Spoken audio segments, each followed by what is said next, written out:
dari ketukan sendok dan mangkok yang kubawa. Seperti inilah pekerjaanku sehari-hari.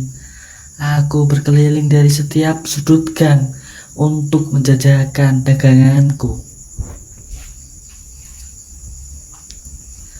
Nama aku Bowo, bukan nama sebenarnya. Umurku 26 tahun dan pekerjaanku saat ini sebagai penjual bakso keliling. Dan sekarang aku tinggal di rumah keponakan ibuku di Jakarta Barat. Sebenarnya aku berasal dari sebuah desa di Provinsi Jawa Timur. Namun karena aku hanya lulusan SMP dan susah mencari pekerjaan di sana, akhirnya aku diajak ke Jakarta sama keponakan ibuku ini. Gerobak bakso beserta dagangannya ini kepunyaan Om Tono. Om Tono adalah tetangga dari keponakan ibuku. Aku memanggil keponakan ibuku dengan sebutan Om Yan. Om Yan sangat baik kepadaku. Aku merasa nyaman dan betah tinggal di rumah Om Yan.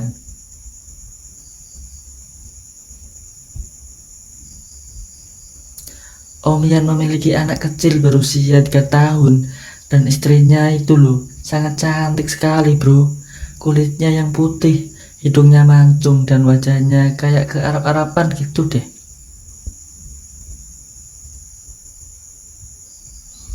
Tapi aku lebih tertarik sama istrinya Om Tono. Ya, Om Tono bosku pemilik gerobak bakso yang aku bawa keliling setiap hari itu. Kisah ini bermula 1 tahun yang lalu. Di pagi itu, aku pergi ke rumah Om Tono untuk menyiapkan perlengkapan berjualan bakso.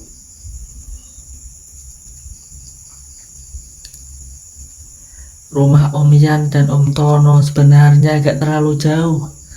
Namun karena kondisi perumahan kota yang berdempet-dempet, jadi aku harus jalan memutari gang.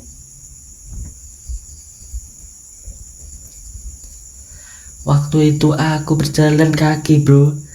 Nah, di tengah perjalanan aku berpapasan dengan seorang tante-tante yang muda dan cantik. Namun kala itu aku tidak begitu memperhatikannya.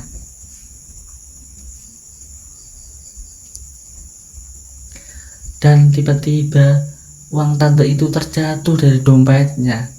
1 lembar 100.000. Lalu aku mengambilnya dan mengejar tante tadi, bermaksud mengembalikan uang tersebut. Tante, teriakku sambil berlari. Namun tante tersebut tidak menghiraukanku, karena memang kami belum saling kenal kala itu. Saat aku berhenti di hadapannya, aku langsung menyodorkan uang tadi. Ini tadi uang tante jatuh di sana, kataku sambil menatap wajah cantiknya.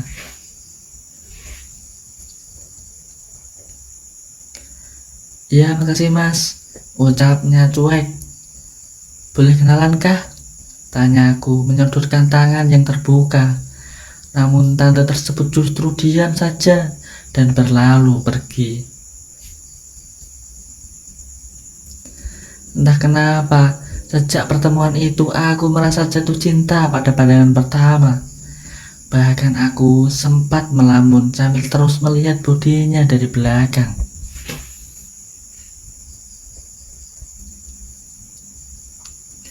Akhirnya aku sampai di rumah Om Tono. Aku mulai menyiapkan gerobak beserta bumbu dan kebutuhan lainnya untuk berjualan bakso.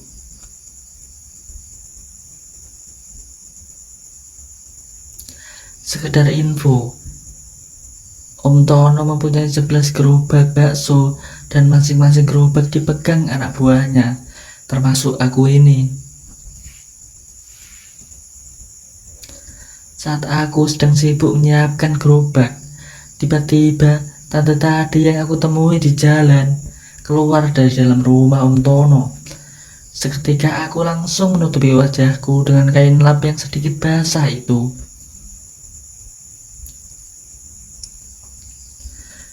Waduh, jangan-jangan tante itu istrinya Om Tono. Gumamku dalam hati. Bro, tante itu siapa? Tanyaku kepada anak buah Om Tono yang lain.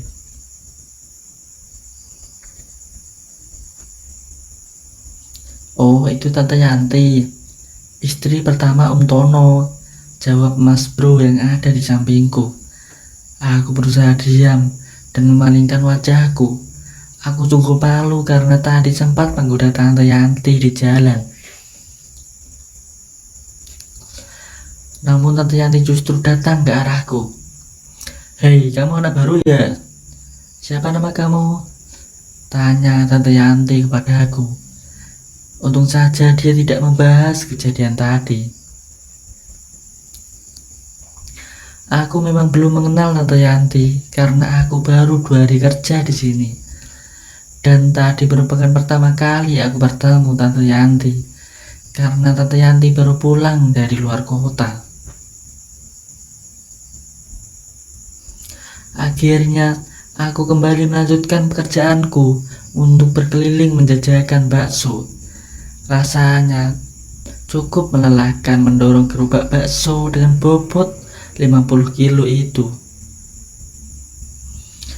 Tak terasa sudah sore dan bakso juga sudah habis, jadi aku langsung kembali pulang. Aku kembali ke rumah Om Tono untuk setoran hasil penjualan hari ini. Saat aku setoran di depan rumah sama Om Tono, tiba-tiba kulihat Tante Yanti seperti habis mandi dan hanya mengenakan sehelai handuk saja sambil menjemur pakaian. Mataku terus saja melirik ke arah Tante Yanti yang mantap itu, sampai saat Om Tono mengajakku berbicara, namun aku tak menghiraukannya.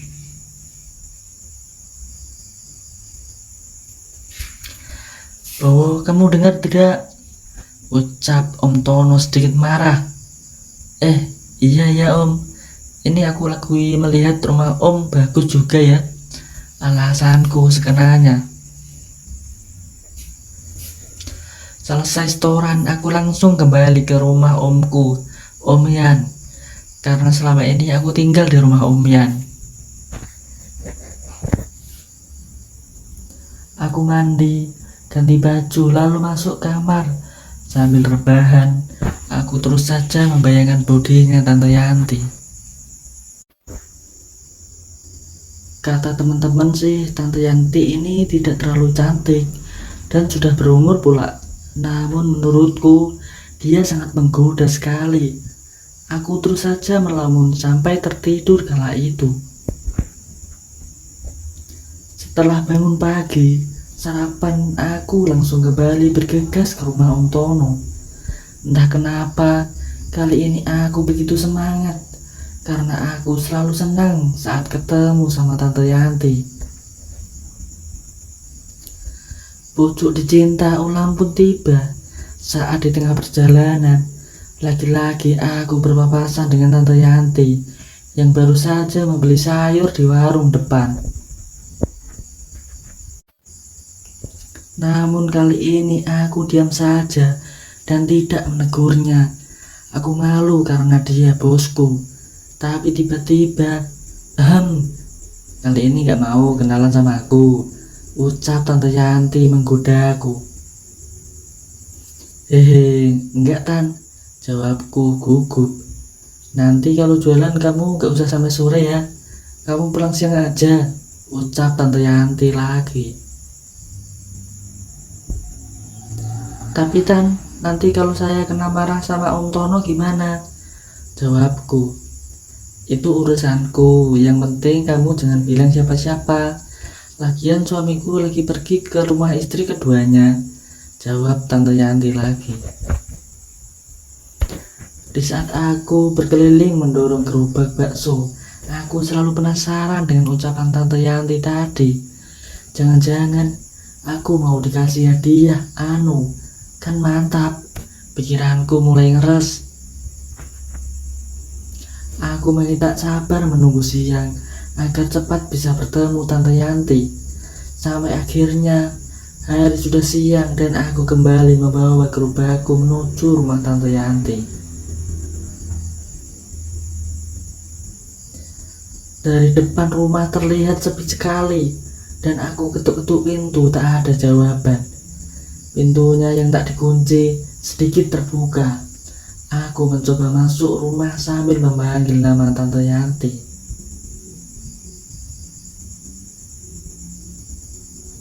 Tiba-tiba, "Bu, sini masuk," ucap Tante Yanti pelan. Sambil melambaikan tangan, dia membawaku masuk ke kamar itu. "Kamu suka ya sama Tante?" tanya Tante Yanti memancingku. Aku hanya mengangguk, dan perlahan namun pasti, aku langsung gas Tante Yanti kala itu. Kami melakukan skidi papap sampai sore menjelang, dan aku langsung bergegas keluar dan merapikan diri sebelum karyawan yang lain kembali membawa gerobak-gerobaknya masing-masing.